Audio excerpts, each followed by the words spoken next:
Hi everyone, it's Alondra, and today I'll be discussing 4 most important principles of animation, so let's get started.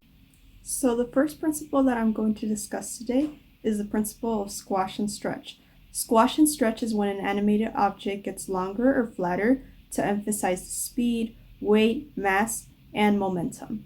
So to demonstrate that, I have some clay here today, and so I'm going to do a little exercise with it, and I'm going to show you how this relates to squash and stretch. So see how I'm kind of like, you see this would be an example of stretch because I'm stretching it out. I'm making it longer. And now let's show some squash here. So some squash would be like this. So this would be squash because now I've made the object flatter. And I can make it even flatter.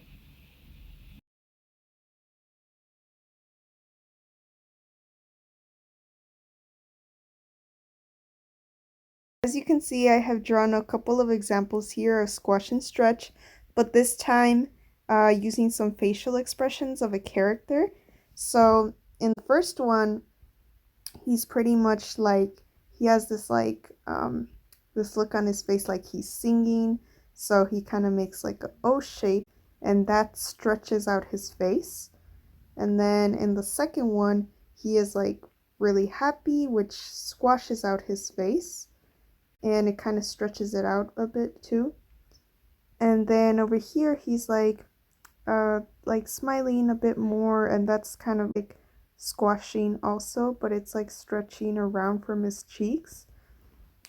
And then over here in the fourth one, he's like yelling, so that kind of like stretches out his face as well. And then down here, he's like showing. And then for the last one, he's pretty much showing some sadness, and that stretches out his face as well.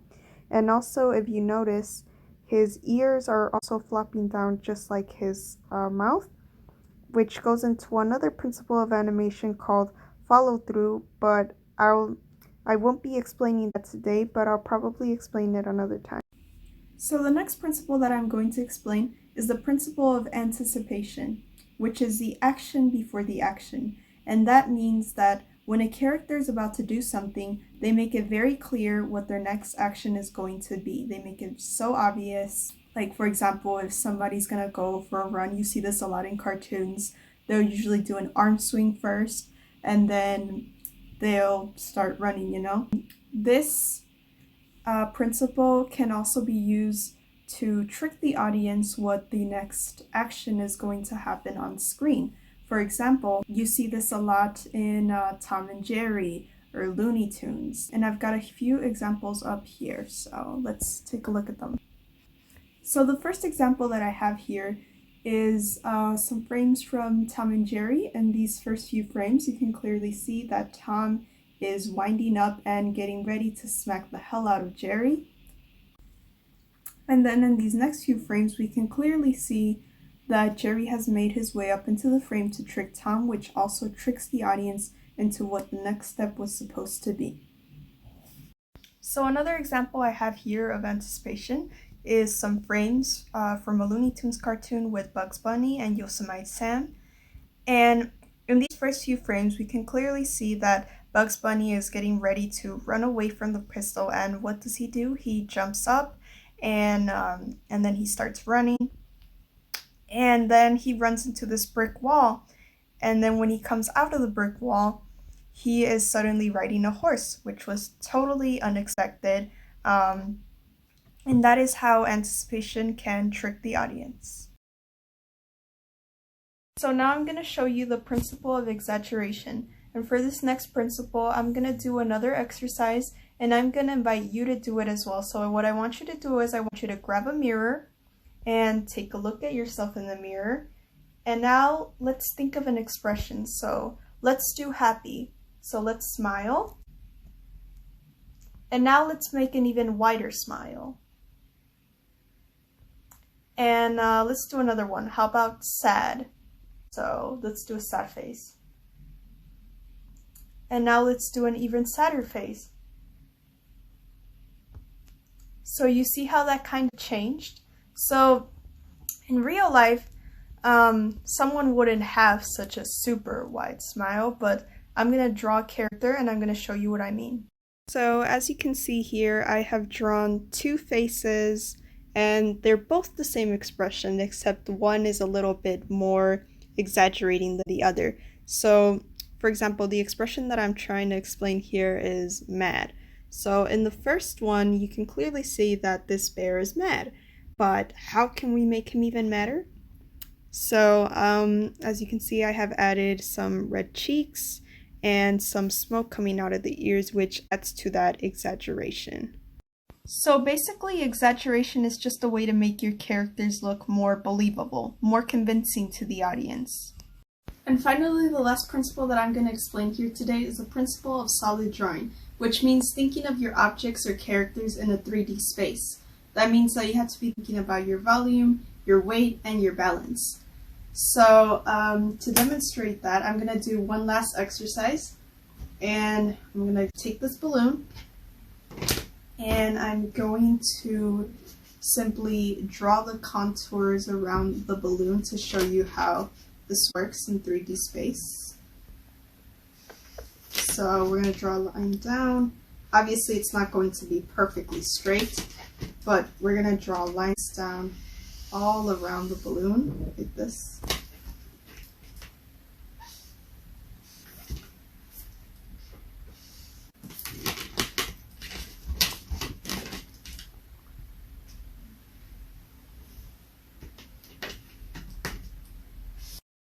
As you can see, I have drawn lines down the middle and to the center of the balloon, and I have connected them to the top and the bottom of the balloon.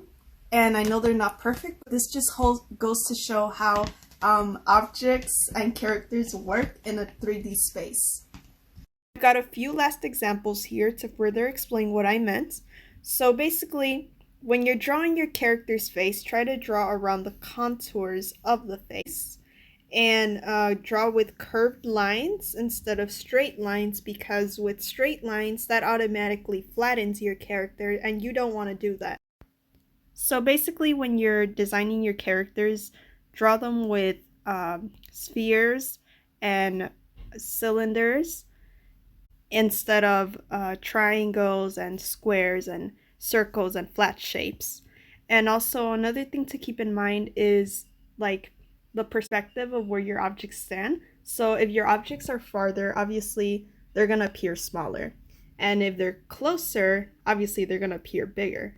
So this principle pretty much applies to 3D animation as well. You have to be careful not to do this thing called twinning, which is when the arms and legs are doing the exact same thing on each side. And you should try to avoid doing this because it looks very unnatural, and you need to be able to show that your characters have weight and balance and be mindful of the space that they're in. Another thing you can do to practice keeping your objects and figures in a 3D space is to practice doing some contour line drawings, which are drawings to help you understand your objects in a 3D space. And as you can see here, I have drawn a bowl and some pens. And basically the lines curve around the object, even inward to the object. And I have another example up here, which is a hand making a peace sign. And I have curved around the fingers and all around the palm. And the lines go like vertical and horizontal. And that just kind of, it's a way to help you understand like the 3D space, and I think it's a very cool exercise to do. So just look at your hand and kind of find like the curves around the fingers. And another thing that you can do is practice doing some organizational line drawings, which are drawings to help you understand the perspective and how everything connects around the space that you're in. So over here I have drawn a few figures around the room, and everything all the lines are connecting, and it's like showing like the perspective, and it kind of helps you understand like the proportions and if things are farther away or closer.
Okay guys, so that's it for today's video. I hope you enjoyed it. I hope you try some of these exercises and I hope you find them helpful.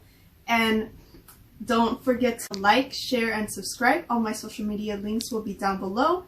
And that's it. Until next time. Bye guys!